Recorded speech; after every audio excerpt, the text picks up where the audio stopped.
қазақ әдебиеті сабағымызды бастамақ бұрын біздер өзіміздің бойымыздағы жаман ойлардан арылу үшін нелерімізді ойымызды қағазға жазып қоқыс жәшігінен тастайық.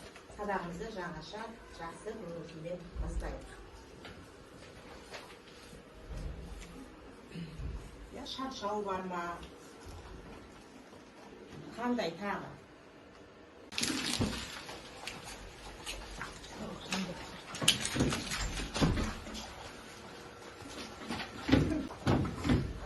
Бәрі жаман энергиядан арылған сияқтымыз, олай болса сабағымызды жаңа көңіл күймен бастайық. Бүгін енді сабақта қожар жоқ, дәлелді себептермен жасқа келгеніне байланысты қатыспайды. Қалған оқушылар түгел сабаққа қатысып отырмыз ғой. Енді біздер өткен сабақта кімді өттік? Қадыр Мырзалиевтің өмірі мен шығармашылығын өткен болатынбыз. Айтып кетейік қысқаша. Қадыр Мырзалиев 1933 жылы 1 қаңтарда Батыс Қазақстан облысы Шымкент ауданынан дүниеге келген. Бала кезінен бастап әдебиетке жақын болған. Неше жасынан бастап өлең шығарды? 10 жасынан бастап. Балалық шағы. Оны қай өлеңінен көре аламыз? Балалық өлеңінен жақсы жарайсыздар. Тапсырмасын бекіту тапсырмаларын берейін. Қазір екі топқа, бірінші топ.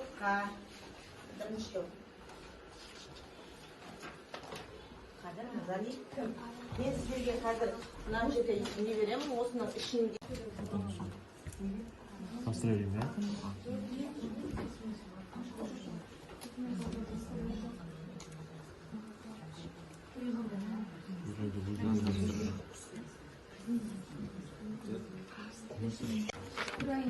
Украина жоғалысы.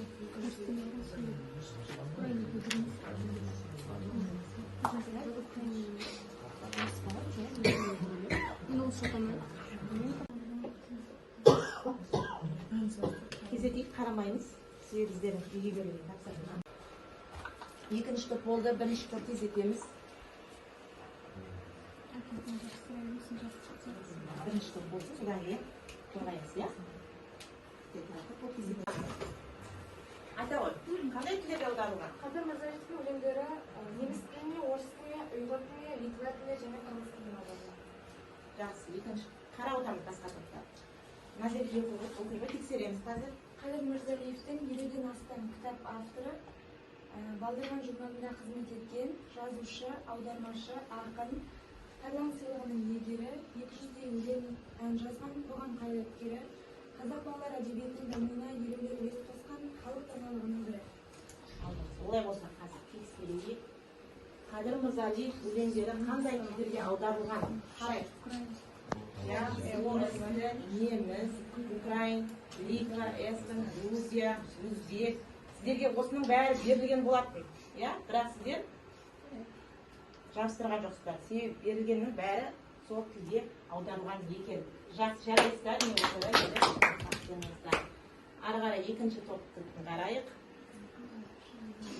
Ақын, қоғам қайраткері, аудармашы, драматург, халық даналығының бірі, қазақ балалар әдебиетінің дамуына елеулі үлес қосқан, Тарлан сыйлығының иегері, Балауса баспасының директоры, 200-дей өлеңіне ән жазылған, жазушы, 50-ден астам кітаптың авторы, Қазақстан Республикасының әнұранының сөзін жазған авторлардың бірі, Балдырған журналының әдеби қызметкері. Ерекшеліктерін айқындау біздің бүгінгі сабағымыздың мақсаты. Тақырып жазып алдық. Біздер Қызыл кітап поэмасымен таныспыз ғой, таныспыз. Бұда не көтеріледі, не айтылады? Жойылып бара жатқан жануарлар, аң, құс, өсімдіктер туралы айтылады. Біздер бұнымен, бұл Қызыл кітаппен бұнынан таныспыз ғой, солай ғой, жақсы. Олай болса, біздер қазір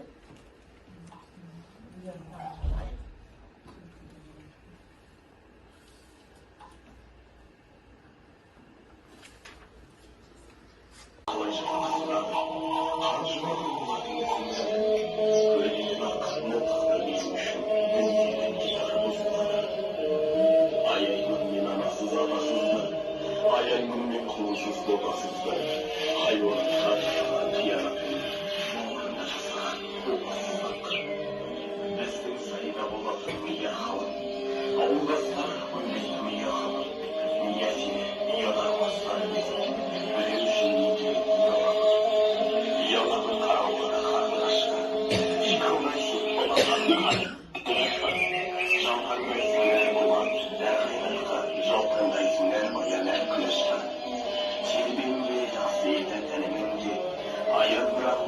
бәлігінде торғай аттың бір кезде соның үшін ұяламын бауыры бәлігінде ұяламын қарауға қоңыр қазға тобымақ тұр бүгінде өмір назға балапанын жұбыртқан қасқалдақтың оғынан көнген қол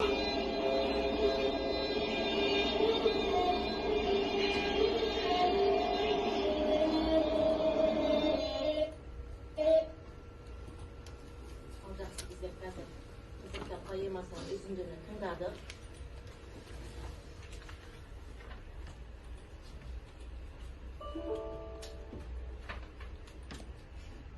Енді менің қолымда қызыл кітапқа енген тұстар бар, иә? Енді осы поэманың үзіндісінде қайсы кездесті? Айтайықшы, біз бұғыны көре алдық па? Иә, көре алдық. Қарлығаш айтылды ма? Айтылды, дұрыс айтады. Жаңа айтылды, иә? Қоңыр қаз айтылды, дұрыс айтасыздар. Қасқалдақ айтылған болатын. Шүрегей дұрыс айтасыздар, айтылды. Мамонт айтылған жоқ, бірақ біздер қызыл кітап поэмасын оқығанда кездестірдік, иә? Кеткет айтылды. Қырғауыл айтылды. Жақсы. Шағала айтылды. Пауешкі айтылды. Осылар ғана айтылды, қалғандары осы үзіндіде айтылған жоқ, бірақ осының бәрі де қызыл кітапқа енген құстар екен. Жақсы, олай болса біздер барына қойылған қызыл шырақ деп жаңа айтқан болатын. Жатқан аңдардың өзіндіктері кітапқа енгізген қызыл кітап мезгілсіз кеткендердің бастарына қойылған қызыл шырақ. Аяймын анасыз атасыз да, аяймын қолсыз отасыз да, хайуанатқа жасаған қиянаттың бауырына жасаған опасыз да. Аққулар ұйықтағанда, осыдан кейін жетім көр жоғалмақты, отаймақты немесе тоғалмақты, жағалауын жайықты жасыл жалғыз қасиетті аққулар оралды. Кітап деген қызыл деп неге аталған? Қызыл түс қауіптің белгісі, қызыл түс тоқта деген мағынаны білдіреді. Жануарлар неліктен жойылды? Оған қандай факторлар әсер етеді? Ең бірінші адамдардың әрекетінің салдарынан жойылады. Адамдар әрекетінен кінәсіз жануарлар аяусыз зардап шегеді. Сирек кездесетін түрлерін не үшін сақтап қалуымыз керек? Себебі ол мүлде жойылса, табиғатта ешқандай жануарлар қалмайды. Жасалынған сіздердің де жауаптарыңызбен сәйкес келеді. Сондықтан қояйық. Ал қарайық.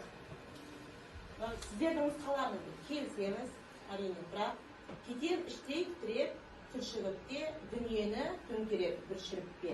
Адамбысың сен өзі мейірімді, адамбысың сен өзің қайырымды.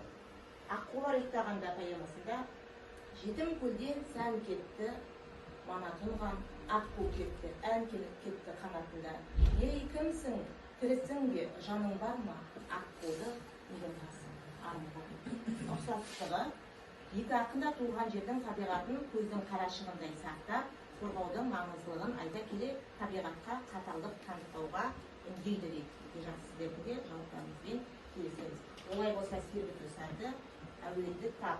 Жаңа біздер айттық, Қадыр Мырзалиевтің неше өлеңіне ән жазылған. Иә, олай болса біздер қазір сол өлеңдерін табатын боламыз.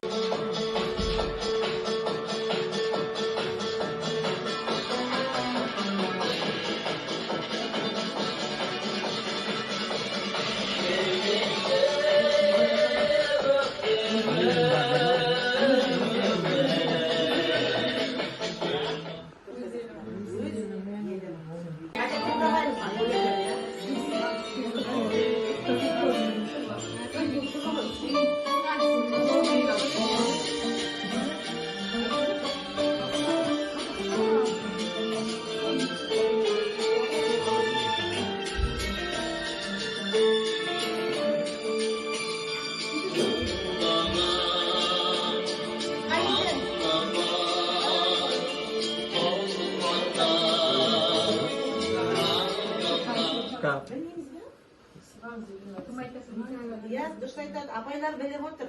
Сыған серенадация. Талдау жасайын, не ал кезекеміз жұптық жұмыс ақылдаса отырып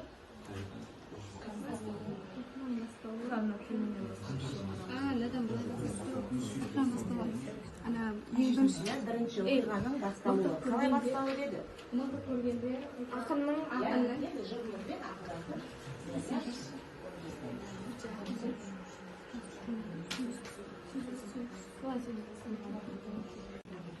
жақсы жарайсыздар. Кезетейік тағы өзіңіз ең қатты әсер еткен сөздер, көркемдегіш құралдардың шығарма идеясын ашудағы рөлі туралы өз ойларыңыз.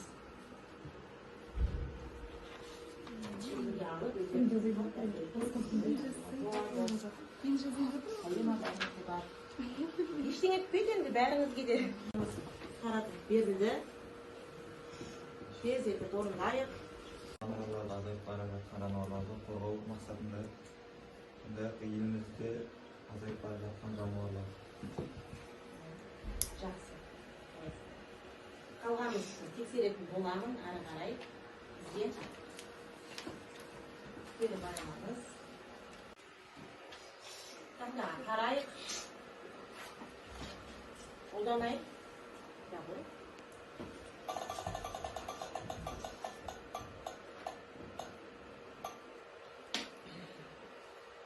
Мен үшін қиын болды дейді сабақта. Сен үшін не қиын болды? Ештеңе қиын болған жоқ, бәрі Жақсы.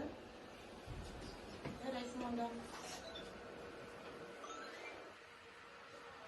Айгерім.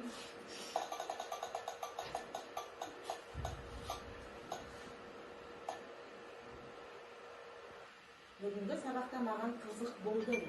Бүгінгі сабақта қызыл кітапқа енген жануарлар туралы біріміз бөліскенбіз. Жақсы. Неден бар қызыл шоқлар?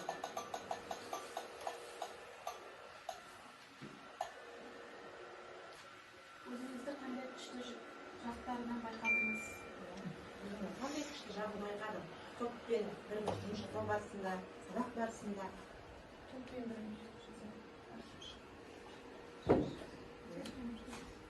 Топпен бірігіп жұмыс жасай алдың, иә? Өзің ойыңды ортаға салып алдың ба?